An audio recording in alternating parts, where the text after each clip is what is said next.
Hello everyone, myself Ravan. Welcome to Code Beans, and in this video we'll know about how to run a .py file from terminal and how to perform sorting, split and join operations in a list. Also we will know about how to do exception handling in Python, and obviously we will also know about how to read and write file in Python programming language. So let's begin. So now I just opened the VS Code and I created a file called run.py. Let me write a simple Python syntax. Let's make it a simple print function which says hello world. Now I'm saving it. Now it is saved. Let's try to run this file from the terminal. So I'm back in terminal. Now I will type the keyword Python, and then I will pass the path of that py file. So because my file is saved in desktop, so I will just directly pass the file name, which is run.py. And as I press enter or return, it will execute the code that is present in this run.py file, which is hello world. Let's understand about the concept of sorting. So basically sorting means arranging the given numbers in either increasing order or in decreasing order, that is ascending or descending order. Suppose the input is something like this: 1, 3 and 0. So the sorted element should be 0, 1 and 3 in increasing order, or 3, 1, 0 in the decreasing order. Generally people prefer in the increasing order sorting. Okay, so how to do that? So I'll just change the code of this file now. See, now let's say I create a list which is a, and suppose it have 1, 3 and 0 as their element. Now we can get a sorted list by passing this particular list variable to this sorted method. We can verify it by passing this variable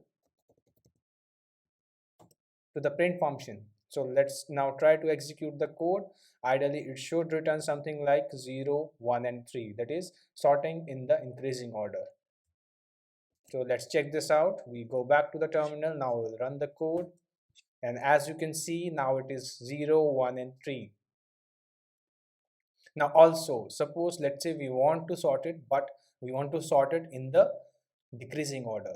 So how can we do that? What we can do is, so there is basically one keyword which we need to set to true, which is reverse, and make it true. So I'll just show you. So reverse set to true. Now it will give us 3, 1, 0, that is sorted but in decreasing order. Let's check this out. Now 3, 1 and 0. Now let's move to the concept of split and join. Okay, so let's understand about the concept of split first. So suppose you have a string, and you want to create list out of it such that all of its elements are substrings separated by some particular symbol that is already contained in that particular string. Okay, I know it sounds little complicated. Let me just show you. Suppose you have a string such that it is some username at domain.com. Now what you want is, you want to create a list out of it such that its 0th index element is username and its first index element is domain.com. How can you do that? You can simply use string, that is string dot split. Now with what symbol do we want to split it? We want to split it by @.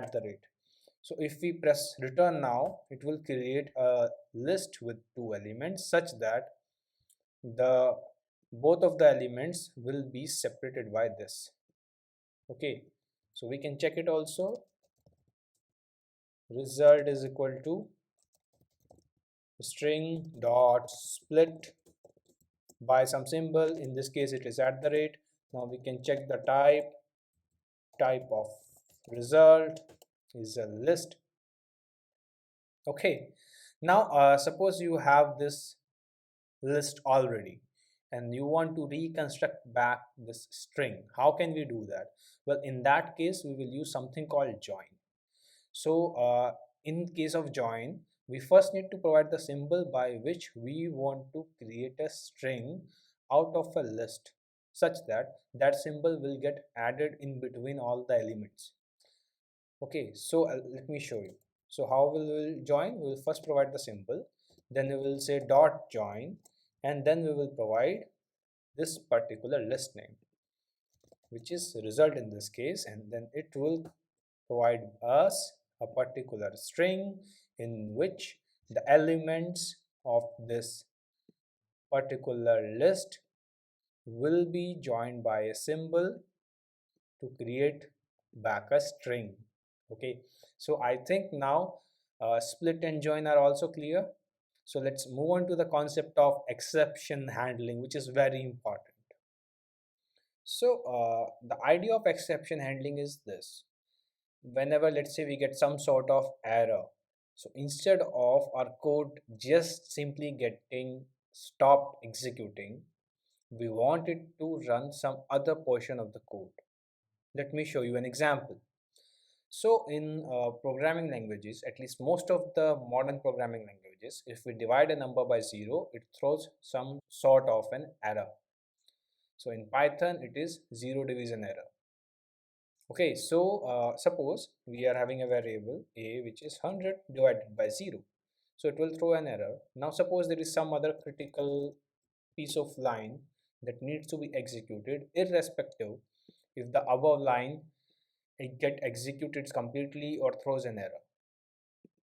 So in those situations where there is some critical piece of code which needs to be executed irrespective if some other portion of the piece of code fails or throws error, in those cases we use exception handling. Let me just show you. So suppose you have critical code, something like this, and now I saved it. So what will happen is now this will throw an error and this line will not run. Okay, let's see, go back to the terminal, we run this file. So see, this line throw an error, zero division error, and the next print statement that we had written didn't get executed.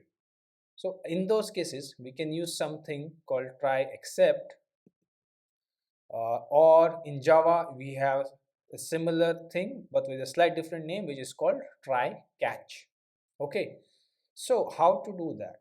So if you have a piece of code which might fail because of some either divide by zero or some other logical concepts that you can think of, you need to put it in try body. Okay, and the code which you think should run if this particular expression fails needs to be put in except body.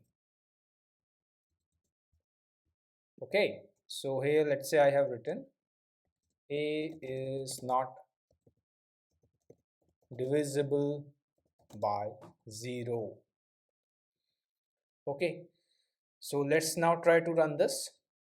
So what will happen is, first when this line number 2 will get executed, it will throw an error. Then this try block will say, okay, now I have an error, what should I do? It will go to this except, and whatever is inside the except, it will execute that instead of just simply stopping executing the entire code. Let's check this out. See, that print statement is now getting printed. Now let's try one more example which will make this concept even much more clearer. Let me clear it, and now let's suppose we want to tackle two different types of errors. Okay, so that can be done. So a try block can have different type of except blocks. So one is, let's say in this case, zero division error. Okay, And if let's say some other kind of error is there, so then we can have a simple except block,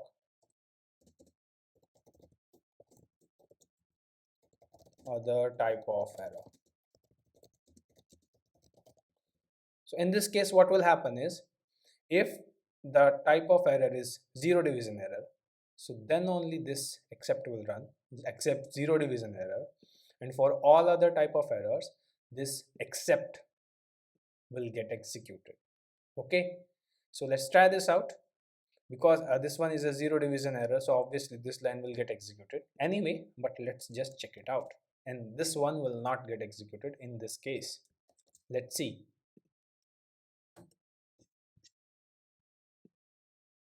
Okay, so now let's try to check some other examples.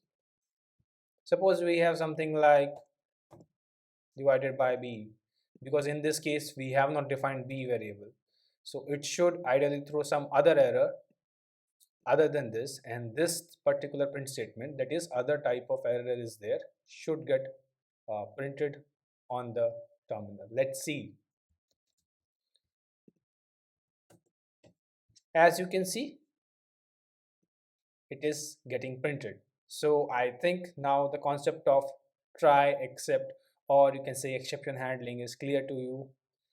Now let's move on to the next concept, which is file operations. How to read a file, how to write a file, read, write, and append modes. Let's begin with how to read a file. So here I have created abc.txt on my desktop. Now let's give it some content. So I'm just adding hello and then world. One thing to remember here is the new line is represented by /n. Okay. So now I have saved this file. So how to read this data from a Python script? So basically there is a function called open. In this you need to pass the file name with a path, because my run.py and abc.txt both are in desktop. So I will just type the name, which is abc.txt. Then I have to pass what is the mode, because I'm trying to read it, and the mode is read, and the shorthand for that is R. Now I will have to store it in some variable. Suppose I just named it f, and now I'm going to read the data from this variable f using something called read lines, f dot readlines. So there are multiple ways to read the data. This one is what I found most useful. So what it does is it reads all the data in form of a list. So we store the data, let's say, in the data variable. Now we can just print it to check. I'm saving the particular content, and now I will run it. So if you see now, this is a particular list which have two element. So this is the line number 1 and this is the line number 2. The line number 1 contains hello, and then this /n means I have pressed the return button here, which in file means new line, which is represented by the symbol /n. And the second line contains world. Now let's move on to how to write to a file. To first write to a file, we need to open a file in a write mode, and the shorthand for that is the symbol W. So we will change this R with W, which means write. One thing to remember here is there are two different modes. One is write and another one is append. So if we open the file in write mode, it will rewrite the whole file if that file already existed with the data that we will provide in the script. And in case if the file already existed and we are writing in the append mode, it will write it from the end of that particular data in the file, the data that we provide. Think of it like if data 1 was already there and we are writing in the append mode, then it will not delete the data 1, it will write a new data after the data 1. Okay, so let's just check it out. Let's suppose I've just cleaned this particular file abc.txt. Now we will write some content. Suppose the data that we want to write is testing write. Now to write to a file, what we need to do is we can call f.write and we will pass this string. data. And one thing to remember is, see, in case of you reading a file, you can open a file and you can forget to close it, and that might work out. Okay, but if you are writing to a file, always remember to close, irrespective if you are writing it in write mode or in append mode. Just keep that in mind. So we have now saved the changes. What have we done? We have opened a file abc.txt in write mode, and there is some data which is testing write in this case, and we are writing this particular data in the file, and then we are closing this with the dot close method. Okay, now I saved it. Let's go back to the terminal. So let's first clear it, and now let's check this out. So we are calling the script. Now we go back to the VS Code, we open abc.txt, and the data is here now. Now let's check if we rewrite it with the write mode, what will happen? Will it erase this particular line or will it write after it? Just check it. So let's say we say testing 2 and we save it, and we will run this particular command again to run this run.py. Now check again. Now if you see that line number 1 got replaced with testing 2. This was what we discussed as a difference between write and append. Now let's try to add something like testing 3 without removing this line 1. Let's just check this out. That is very simple. So instead of using the W, we use A, and everything else remains same. Suppose it is now testing append. Okay, so now just run it. And if you see, what happened is testing 2 and then testing append. For those of you who are thinking, why didn't it come in the next line? So there is a thing. We didn't add slash n symbol, which represents new line. Now we will add slash n symbol, and let's check it out whether the next append line will come in the next line or will it come in the same line. So here what I have done, I will just add slash n, which means in the new line write testing 3.